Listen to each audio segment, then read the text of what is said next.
আসসালামু আলাইকুম, আশা করি সবাই ভালো আছেন। আজকে হলো কচুর মালা বড়া বানাইলাম। তো ওই কচুর মালা বড়াটা আমরা ময়মনসিংহ অঞ্চলের কিন্তু একটা বিখ্যাত খাবার। তো কচুর সিজন আইলে কিন্তু প্রত্যেক ঘরে ঘরে সকালবেলার নাস্তায় কচুর মালা বড়া থাকেই। আর এই কচুর মালা বড়াটা কিন্তু আমি পারতাম না বানাইতে। গফরগাঁও থেকে মানে আমার বোন বিয়ে দিছে গফরগাঁও, তো গফরগাঁও থেকে আমার বোনে কিন্তু কচুর মালা বড়া মানে কাটতে পাঠাইতো, তারপরে আমরা বাইজা খাইতাম শুধু। তো আমার এনে এক ভাবি বানাইতে পারে, তো ভাবি ওই দিন বললো যে আমি বানাই দেই, তুমি বড়া বানাও। পরে দেখলাম যে ভাবির যখন ডাকছি ভাবি আইলো না। পরে মনের মধ্যে একটা জিত লাগলো যে এটা কি এতই অসামান্য একটা কাজ, যেটা আমি পারতাম না। তারপরে আমি বসে বসে ট্রাই করে দেখি যে মোটামুটি মানে শিখেই ফেলাইছি। তো নিজেই আজকে বানাইয়াম। তখন যাই ক্ষেতের মধ্যে যাই কচু উঠাই আনি। কচু এবার ভালো হয়েছে না, তারপরে কিন্তু কচু শেষ প্রায়। মানে এই জায়গাটার মধ্যে আমি নতুন মাটি উঠাইছিলাম। এই জায়গাটা কিন্তু গর্ত ছিল, যেরকম গর্তই। তো এটার মধ্যে নতুন মাটি উঠাইছি, যে নতুন মাটির মধ্যে তো সার চারা ছিল না। তো তেমন একটা যত্নও করি নাই, কারণ আমি চেষ্টা করি নিজের হাতে লাগানো শাকসবজিতে সার বিষ কম দিতে। যার কারণে কিন্তু কচুগুলা বড় হয়েছে না।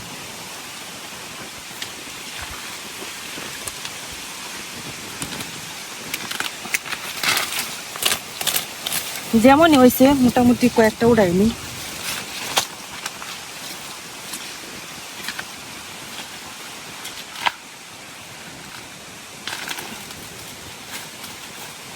এক খাপলা মাড়ি সহ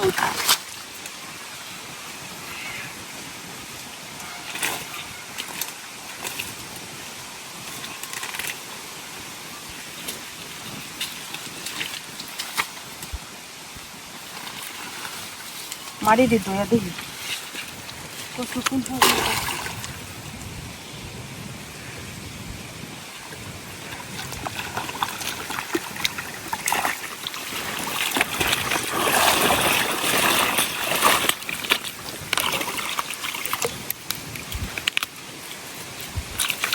এটির কাঠ অনেক বড় হয়, এগুলারে দুধ কচু বলে।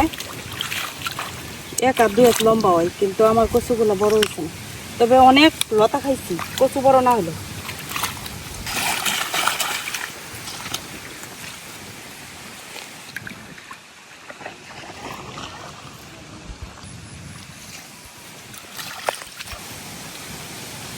এই যে আমি এনে 4টা কচু উঠাই নিছি। আর যদি ভালো হইতো তাহলে একটা কচু এক দুই এক লম্বা হয়। এখন যাই এগুলা কাটিয়া প্রসেস করবো।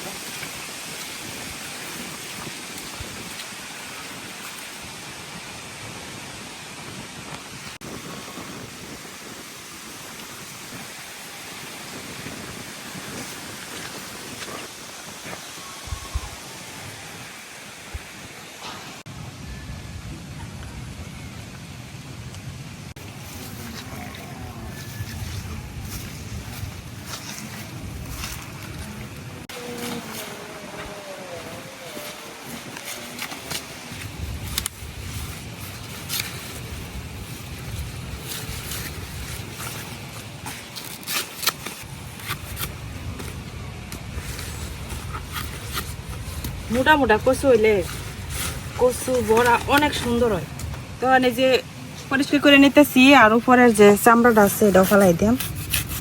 দেখেন ভিতরে কি সাদা।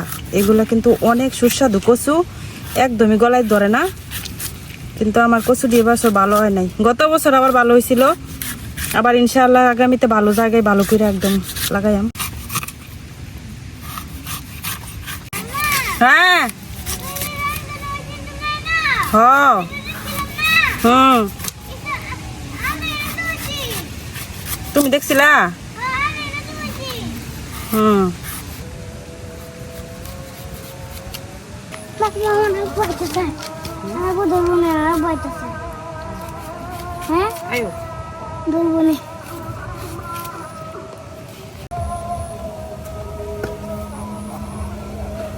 এই যে একটু কচু বাইরেছে, এখন এটা ভালো করে ধুইয়া তারপরে লোকা বড়া বানানো শুরু করাম। এখন আমি এই যে কচুর যে কাঠটা এটা কাটতে নিয়াম। এই যে এরকম সাইজের করে কাটতে নিতেছি।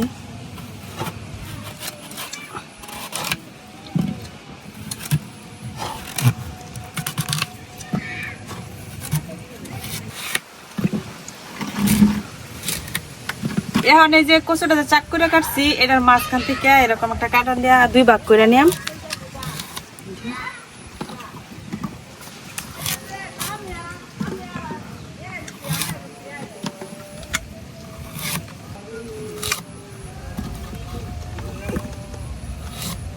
এখন যে আমি 2 ভাগ করছি এখান থেকে একটা ভাগ নিয়ে প্রথমে মানে অর্ধেকটা পর্যন্ত কাটা লাগবো, এরকম অর্ধেকটা পর্যন্ত প্রথমে সোজা পাবে।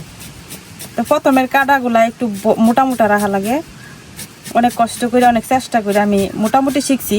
তবে যারা এই বিষয়ে এক্সপার্ট তারার মতো অবশ্যই হইতো না, তবে আমি যেরকম মানে এতটুকু যে শিখতে পারছি এটাই অনেক। এখন হলো এটা তো সোজা দিকে কাটছি, এখন এই সাইডটা একটু বাঁকা করে কাটা লাগবে।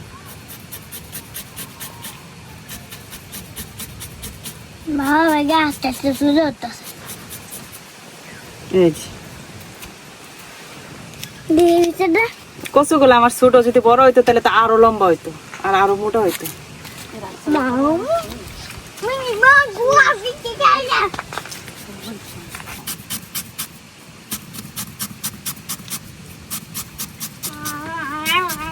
কিলবিল করে হ্যাঁ এটা হাতে আমি এরকম কাহিনী তো দেখছি না। সেদিন এক বেটার জুকিয়া ধরছে, বেটারে পরে বেটারে হাসপাতাল 8 ঘন্টা না 7 ঘন্টা ইয়া হই রিয়া পরে যুক্ত বার হইছে। বেটা ছোট ছিল পার ভিতরে গেছে, পার ভিতরে গেছে ওরা মানে কাট রক্ত কাটতে কাটতে আর হইছে।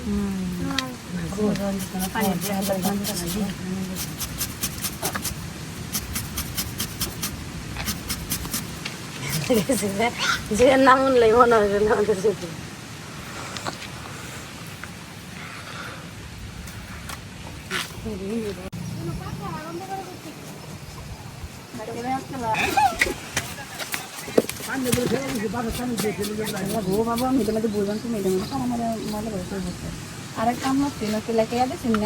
এই যে আমার সবগুলা বড়া কিন্তু কাটা শেষ।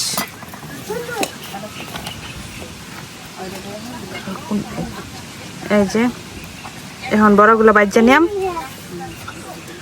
তো এই কচুগুলারে কিন্তু এখন পানিতেও ভিজানোর দরকার নাই, কোনো কিছুর দরকার নাই, কারণ নেটেও গলায় ধরে না। এখন আমি চুলাটা ধরাই নেই। তো এই কচুর বড়াগুলা একদম অথেন্টিক ভাবে বাঁচতে গেলে কিন্তু চালের গুঁড়া লাগে। তো আমি আরেকদিন যে বানাইতে লইছিলাম ওই দিন কিন্তু চাল বাইটতে আর রেডি করছিলাম। তো আজকে মনের দুঃখে আর চাল টাল বাড়ছি না, আজকে একদম ইনস্ট্যান্ট ময়দা দিয়া করবাম। তো এই জন্য আমি নিয়ে নিয়েছিল ময়দা। এখন ময়দার মধ্যে কিছু শুকনা মশলা দিয়ে দেম, ধনিয়ার গুঁড়া, হলুদ গুঁড়া, শুকনা মরিচের গুঁড়া, লবণ। এখন অল্প একটু পানি দেয়া খুব সুন্দর করে মাখাই নিয়াম।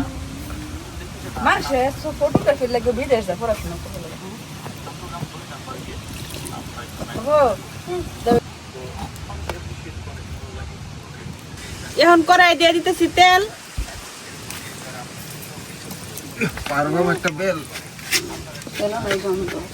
এখন একটা একটা বড়া নিয়ে ভালো করে মানে ময়দা হোক আর চালের গুঁড়ার ব্যাটার হোক এটা ভালো করে চুবাইয়া তারপরে তেলে দিয়ে দেন। এখন মাঝখানে চাপ দিয়ে তা আমার বড়াগুলা যদিও অতটা সুন্দর হয়েছে না, তবে এই যে যখন মাহানি হয় আর কি ময়দা বা চালের গুঁড়ার সাথে, তখন একটু চাপা চাপা মাহাইতে হয় যাতে ময়দাটা খুব ভালো করে ভিতরে ঢুকবে।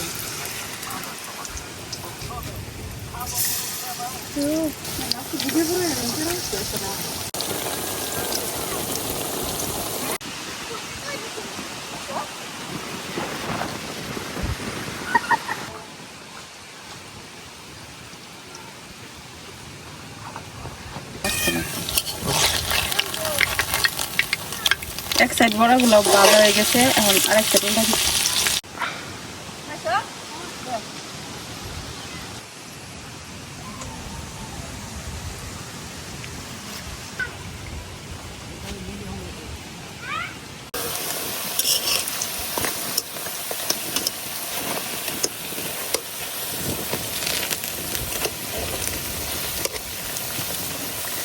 আমার প্রথম যে বড়াগুলা দিছিলাম এটি কিন্তু ভাজা হয়ে গেছে, এখন উঠাই নিতেছি।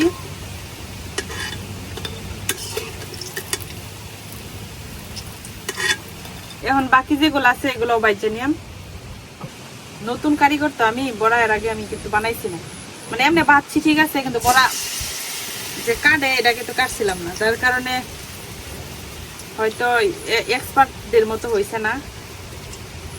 তারপরে তো আর মানুষের অনুরোধ করা লাগলো না, নিজেই বানায় খাইতে পারতেছি, এটাই বেশি। যতটুকু পারছি এটাই অনেক।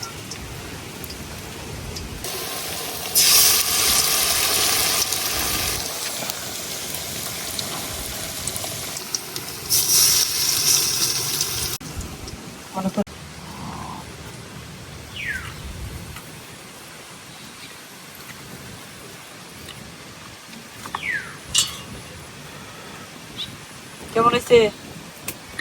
গরম। মাত্র ভাজা হইতেছে, এখন তো ঠান্ডা হয়েছে না, গরম থাকবো। কচু এটা আমরা গলার ধরে না, কিন্তু নিশ্চিন্তে খুব ভালো, খুব ভালো। দিচ্ছি।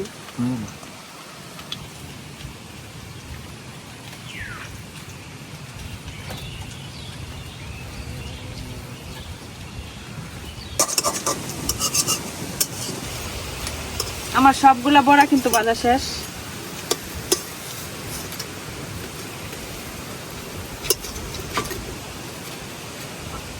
এই যে তৈরি হয়ে গেছে মজাদার কচুর মালা বড়া। আমার কচুগুলা সাইজ ছোট ছিল না, যে কচুটি এরকম বড় বড় থাকে এই কচুগুলা দিয়ে কিন্তু বড়া দিও বড় হয় আর অনেক লম্বা হয়। তো কচু যেহেতু ছোট, বড়গুলাও ছোটই হয়েছে। এই যে ভিতরেও কিন্তু খুব সুন্দর করে সেদ্ধ হয়ে গেছে। বিসমিল্লাহ। মুসমুস করে একদম মুখে দিতে মিলাই না। নিজের হাতে বানানো বড়া অনেক ভালো লাগছে, মানে আমি অনেক চেষ্টা করার পরে যতটুকু শিখতে পারছি আর কি, সেই অনুযায়ী আমার কাছে ভালো হয়েছে।